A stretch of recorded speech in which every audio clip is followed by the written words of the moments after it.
hari ini. Dan tidak lupa juga saya mengucapkan terima kasih kepada teman-teman yang sudah hadir di sini. Sebelum lanjut, izinkan saya untuk memperkenalkan diri terlebih dahulu. Perkenalkan, nama saya Zahra Putri Anggraini sebagai moderator yang akan memandu jalannya presentasi selama beberapa menit ke depan.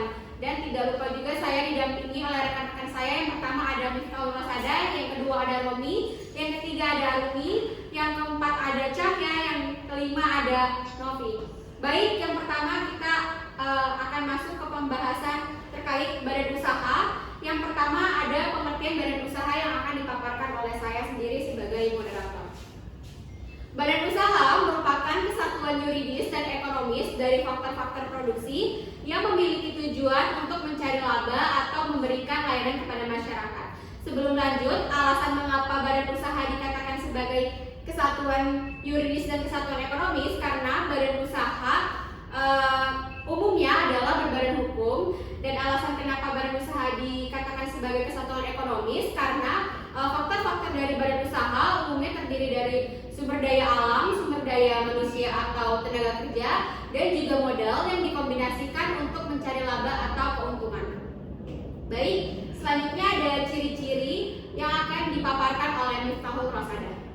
Baik, terima kasih moderator. Di sini saya akan memaparkan ciri-ciri badan usaha dari poin 1 dan 3 dan dilanjuti oleh Romi mengenai poin 4 sampai 6. Poin pertama ada punya tujuan meraih keuntungan. Contohnya itu seperti perusahaan makanan cepat saji yang menjual produknya untuk meraih keuntungan. Contoh makanan cepat saji itu seperti burger, kentang, pizza, dan hotdog dan lain sebagainya. Yang kedua itu ada memanfaatkan modal. Contohnya itu seperti pabrik sepatu yang menggunakan modalnya untuk membeli stok sepatu dan menyewa tempat usahanya. Yang ketiga itu ada melakukan pemanfaatan kerja. Contohnya itu seperti pabrik tekstil yang mempekerjakan karyawannya untuk memproduksi kain. Terima kasih. Saya kembalikan ke moderator. Baik, selanjutnya untuk poin 4 dan 6 yang akan dipaparkan oleh Romi. Lalu ada poin keempat, yaitu berada di bawah pimpinan seorang usahawan. Yang poin kelima ada pemisahan kekayaan antara badan usaha dan pemiliknya. Yang keenam ada upaya serta kepentingan dalam menjaga kelangsungan hidup badan usaha. Terima kasih, saya kembalikan lagi kepada moderator. Baik, selanjutnya ada jenis badan usaha berdasarkan kegiatannya. Yang pertama ada ekstraktif yang akan dipaparkan oleh Armi. Baik, di sini saya akan menjelaskan jenis badan usaha. Yang pertama itu ada ekstraktif. Ekstraktif adalah aktivitas industri yang mendapatkan atau memanfaatkan bahan baku produksi yang berasal dari alam. Badan perusahaan ekstraktif ini di mana mereka akan mengolah sumber daya alam dengan cara mengeksplorasi, mengambil dan kemudian memprosesnya dengan tujuan utama yaitu untuk memenuhi kebutuhan pasar. Contohnya itu ada pertambangan emas. Jadi penghasilan pertambangan emas yaitu ada emas yang akan dikelola menjadi perhiasan emas kemudian dijual. Terus kemudian ada perusahaan kayu, perusahaan di mana yang akan menghasilkan kayak lemari kayu atau furnitur yang berbahan kayu. Kemudian ada penangkapan ikan yaitu kayak nelayan. Selanjutnya saya akan serahkan ke moderator. Baik, terima kasih Arumi yang telah memaparkan materinya. Selanjutnya ada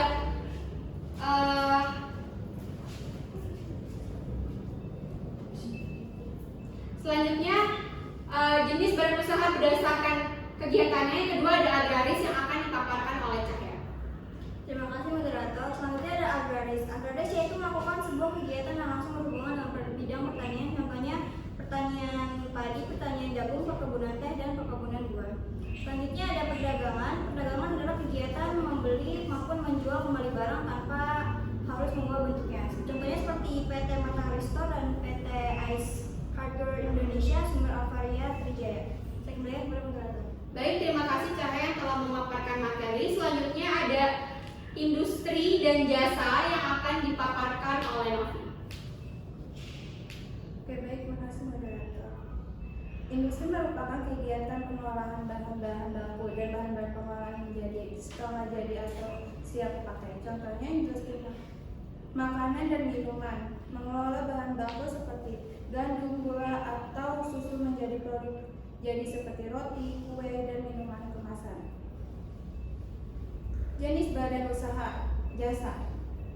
Jasa adalah kegiatan yang digunakan untuk memberikan pelayanan dan kemudahan dalam rangka memenuhi suatu kebutuhan. Contohnya, konsultan pendamping hukum, pengacara, ekspedisi barang, penerjemahan, pemandu wisata, dan juga terapis.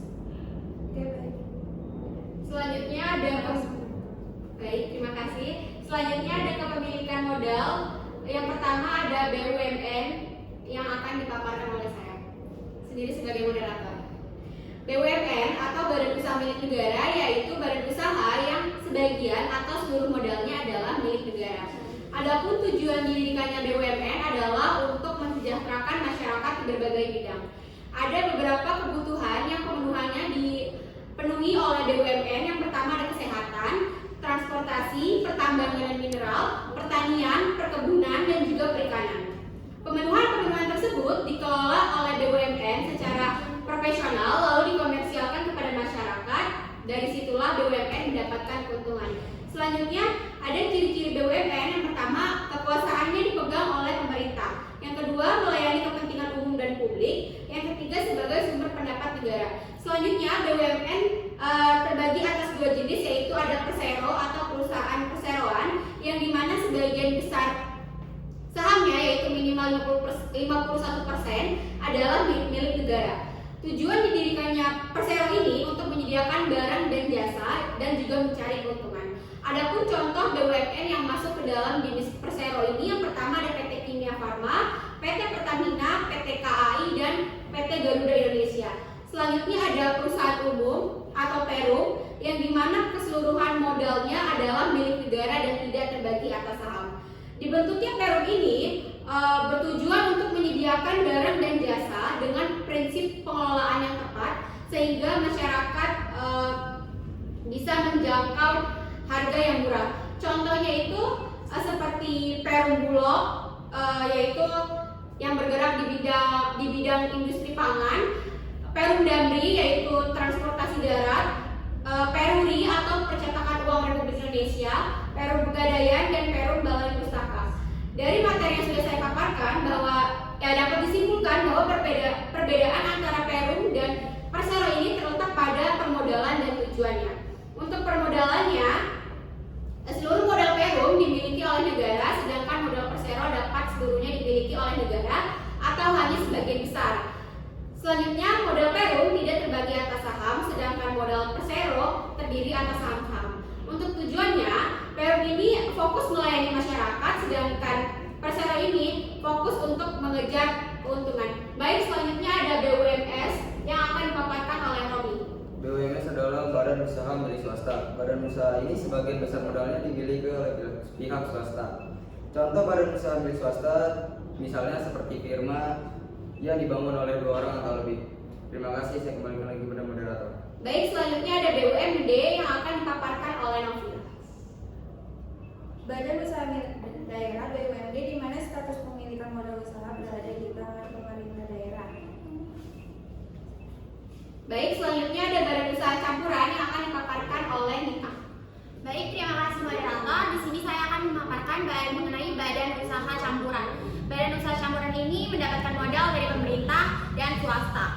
Contohnya itu seperti PT Telkom Indonesia yang sebagian besar sahamnya dimiliki oleh pemerintah dan investor swasta maupun pabrik melalui bursa saham. Bursa saham ini itu seperti pasar saham atau surat berharga perusahaan yang diperdagangkan melalui penjual dan pembeli.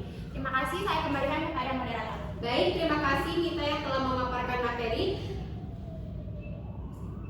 Selanjutnya ada berdasarkan wilayah negara, yang pertama ada penanaman modal dalam negeri yang akan dipaparkan oleh Aruni. Baik, terima kasih moderator atas waktu dan tempatnya.